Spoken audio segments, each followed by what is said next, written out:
Hello નમસ્કાર મિત્રો, દરેકનું હાર્દિક સ્વાગત છે. મિત્રો 17/8/2026 એકમ કસોટી શરૂ થયા છે. સૌ પ્રથમ છે સામાજિક વિજ્ઞાનની, જેની અંદર મિત્રો અભ્યાસક્રમના પાઠ નંબર 1, 2, 3 અને 9 નંબરના રહેશે. સંપૂર્ણ 40 ગુણની એકમ કસોટીનું શ્રેષ્ઠ મજાનું સોલ્યુશન કરીશું. મિત્રો છેલ્લે સુધી બને રહેશો, ઘણો બધો ફાયદો થશે, શ્યોર છે. અને અન્ય વિષયને એ પણ જે તમારે એકમ કસોટી જોઈતી હોય તો મિત્રો તેની લિંક પણ ડિસ્ક્રિપ્શનમાં આપી દઈશ. જોઈએ પહેલો છે મિત્રો વિકલ્પો. પહેલો વિકલ્પ છે નીચેના પૈકી કઈ યુરોપિયન પ્રજા સાગરના સ્વામી તરીકે ગણાતી હતી અથવા તો જાણીતી હતી? તો આવશે ઓપ્શન ડી, પોર્ટુગીઝ. ત્યારબાદ છે આગળ મિત્રો બીજા નંબર છે પેશવાનું મુખ્ય મથક કયા શહેરમાં હતું? Option D, Pune. 3, ભારતમાં પોર્ટુગીઝોની રાજધાની કઈ હતી? તો મિત્રો ગોવા. 4, ઈસવીસન 1498માં વાસ્કો દ ગામા ભારતના કયા બંદરે આવ્યો હતો? તો કાલિકટ. 5, નીચે આપેલા વિકલ્પોમાંથી પૂર્વ ભારતનો રોકડીયો પાક કયો છે? પૂર્વ ભારતનો પૂછ્યો છે, તો આવશે કપાસ. તે ઉપરાંત કહ્યું છે કે પૂર્વ ભારતમાં ગળી અને રેશમ મુખ્ય હતા, જ્યારે વિકલ્પોની અંદર રોકડીયો પાક તરીકે કપાસ ગણાય છે. આગળ વધીશું, જેની અંદર પ્રશ્ન નંબર 6 છે ભારતના કાચા માલને કારણે કયા દેશના ઉદ્યોગો સમૃદ્ધ બન્યા? તો ઓપ્શન ડી, ઇંગ્લેન્ડ. 7, મહાલવારી પદ્ધતિ ભારતમાં કયા અંગ્રેજ અધિકારીએ દાખલ કરી હતી? તો આવશે વોલ્ટ મેકેન્સી. 8, જો તમારો જન્મ આદિમાનવ યુગમાં થયો હોત તો નીચેનામાંથી તમારા પાસે કયું સંસાધન નથી? તો ખનિજ કોલસો. 9, બિરસા મુંડાએ કયા ધર્મના પ્રચારક માટે પણ કામ કર્યું હતું? તો ઓપ્શન બી, વૈષ્ણવ. તો ખાસ વિડીયોને લાઇક કરાય અને ચેનલને સબસ્ક્રાઈબ કરવાનું ના ભૂલશો. જોઈએ છીએ પ્રશ્ન 10 એટલે કે વિકલ્પ નંબર 10. નીચે આપેલા શબ્દો પૈકી કયું માનવ સર્જિત સંસાધન છે? ઓપ્શન બી, બોગદા. ત્યારબાદ પ્રશ્ન 2 ની અંદર મિત્રો કૌંસની અંદર આપણને જે આ શબ્દો આપેલા છે તેના આધારે નીચેની ખાલી જગ્યાઓ પૂરવાની છે. પહેલી છે જેની અંદર જોઈશું લોર્ડ વેલેસ્લીએ તો કે સહાયકારી યોજના દ્વારા પોતાના રાજ્યોને અંગ્રેજ શાસનને આધીન બનાવી દીધા હતા. 2, ઈસવીસન 1857ના સંગ્રામની સૌપ્રથમ શરૂઆત તો કે ભારતીય સૈનિકોએ કરી હતી. 3, ઈસવીસન 1498માં વાસ્કો દ ગામા ભારતના કાલિકટ બંદરે આવ્યો હતો. 4, કાયમી જમાબંધીમાં જમીનદારો મહેસૂલનો 10મો ભાગ મહેનતાણા તરીકે રાખતા હતા. અને 5, નદી પર બાંધો બાંધી જળ વિદ્યુત ઉત્પન્ન કરી શકાય છે. ત્યારબાદ આગળ છે મિત્રો પ્રશ્ન 3A અને બી જોડકા છે, જેની અંદર પ્રશ્ન 3 ની અંદર પહેલો વિભાગ એ, વિભાગ બી અને સાચા ઉત્તરો આપેલા છે. તો જોઈશું સૌપ્રથમ જેની અંદર મિત્રો અહીં જોઈએ પહેલું છે નિજ પદ્ધતિ તો ગળીની અંદર. ત્યારબાદ ડેલહાઉસી ખાલસા નીતિ, મંગલ પાંડે પ્રથમ શહીદ, લક્ષ્મીબાઈ તો ઝાંસીની રાણી હતા. ત્યારબાદ પ્રશ્ન 4, 1-2 વાક્યની અંદર ઉત્તર આપવાના છે. પહેલો છે મિર્જાફરને હટાવીને અંગ્રેજોએ કોને બંગાળનો નવાબ બનાવ્યો? મિર્જાફરને હટાવીને અંગ્રેજોએ તેના જમાઈ મીર કાસિમને બંગાળનો નવાબ બનાવ્યો. 2, ઇંગ્લેન્ડમાં ઈસ્ટ ઇન્ડિયા કંપનીની સ્થાપના ક્યારે કરવામાં આવી? તો કે બંગાળમાં ઈસ્ટ ઇન્ડિયા કંપનીની સ્થાપના ઈસવીસન 1600માં કરવામાં આવી હતી. 3, ભારતીય સૈનિકોએ કયા શહેરને સંગ્રામનું મુખ્ય કેન્દ્ર બનાવ્યું? તો કે ભારતીય સૈનિકોએ દિલ્હી શહેરને 1857ના સંગ્રામનું મુખ્ય કેન્દ્ર બનાવ્યું.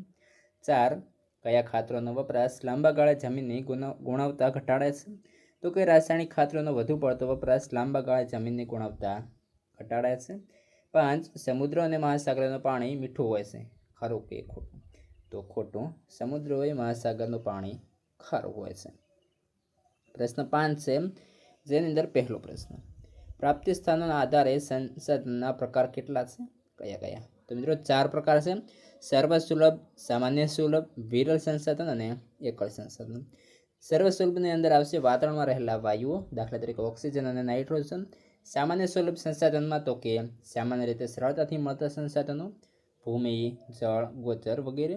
વિરલ સંસાધનની આવશે અંદર મર્યાદિત સ્થાનો પરથી જ મળતા ખનિજો, દાખલા તરીકે કોલસો, પેટ્રોલિયમ, સોનું, તાંબુ.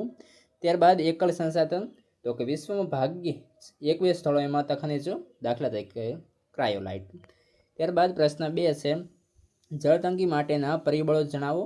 તો કે પહેલું જોઈએ તો કે ઝડપથી વધતી વસ્તી અને બદલાતી જીવનશૈલીને કારણે પાણીનો વપરાશ વધ્યો છે. કૃષિમાં રોકડિયા પાકોના વાવેતર અને ઉદ્યોગો દ્વારા પાણીનો બેફામ ઉપયોગ થાય છે. વરસાદની અનિયમિતતા અને અછત તેમજ ભૂગર્ભના સ્તરમાં સતત ઘટાડો થયો છે. પ્રશ્ન 3 છે, પ્લાસીનું યુદ્ધ ક્યારે અને કોની વચ્ચે થયું હતું? તો કે પ્લાસીનું યુદ્ધ 23 જૂન 1757ના રોજ સિરાજુદ્દૌલા જે બંગાળના નવાબ હતા અને રોબર્ટ ક્લાઇવ તેમના હેઠળની બ્રિટિશ ઈસ્ટ ઇન્ડિયા કંપની વચ્ચે થયું હતું. પ્રશ્ન 4 છે, એનફિલ્ડ રાઇફલ વિશે 2 થી 3 વાક્ય લખો. તો કે ઈસવીસન 1857માં અંગ્રેજ સરકારે ભારતીય સૈન્યમાં જૂની બંદૂકના સ્થાને એનફિલ્ડ રાઇફલ દાખલ કરી હતી. આ રાઇફલમાં કારતૂસની કેપ તોડવા માટે દાંતનો ઉપયોગ કરવો પડતો હતો, જેમાં ગાય અને ડુક્કરની ચરબી લાગેલી હોવાની વાત ફેલાઈ હતી. ધાર્મિક લાગણી દુભાતા ભારતીય સૈનિકોએ તેનો વિરોધ કર્યો, જે 1857ના સંગ્રામનું તાત્કાલિક કારણ બન્યું. પ્રશ્ન 6, નીચેના પ્રશ્નોના સવિસ્તર જવાબ આપો. પહેલો પ્રશ્ન, પ્લાસીનું યુદ્ધ ટૂંક નોટ લખો. તો કે સિરાજુદ્દૌલા બંગાળના નવાબ બનતા અંગ્રેજોએ નવાબની મંજૂરી વગર કોલકાતાની કોઠીની ફરતે કિલ્લેબંધી કરી. નવાબે કિલ્લેબંધી તોડી પાડતા બંને પક્ષો વચ્ચે સંઘર્ષ થયો.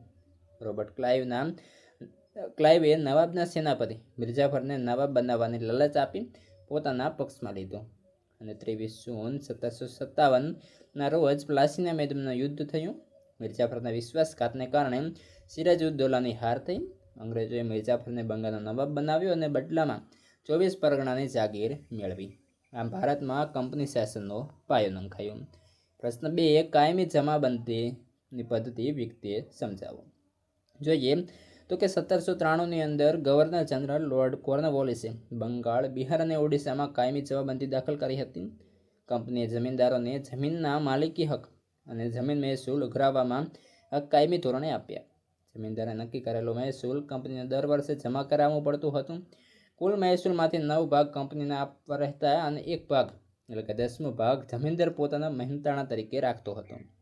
જમીનદારો વધુ નફો મેળવવા માટે ખેડૂતો પર અન્યાયી કરવેરા અને અત્યાચાર કરતા. પરિણામે ખેડૂતોનું ભારે શોષણ થયું. તેઓ દેવાદાર બન્યા અને જમીન વિહોણા ખેતમજૂરો બની ગયા. મિત્રો, આ સાથે સંપૂર્ણ સોલ્યુશન પૂર્ણ થાય છે. આગળનો હવે તમારા અન્ય વિષયની એકમ કસોટી પણ આપણી ચેનલ પર ઉપલબ્ધ છે, જેની લિંક આ વિડીયો ડિસ્ક્રિપ્શનમાં અથવા ચેનલના પ્લેલિસ્ટમાંથી મળી રહેશે. તો આ મિત્રો જે છે તમારા મિત્રોને પણ શેર કરી દેશો અને ખાસ ચેનલને સબસ્ક્રાઈબ કરી લેશો.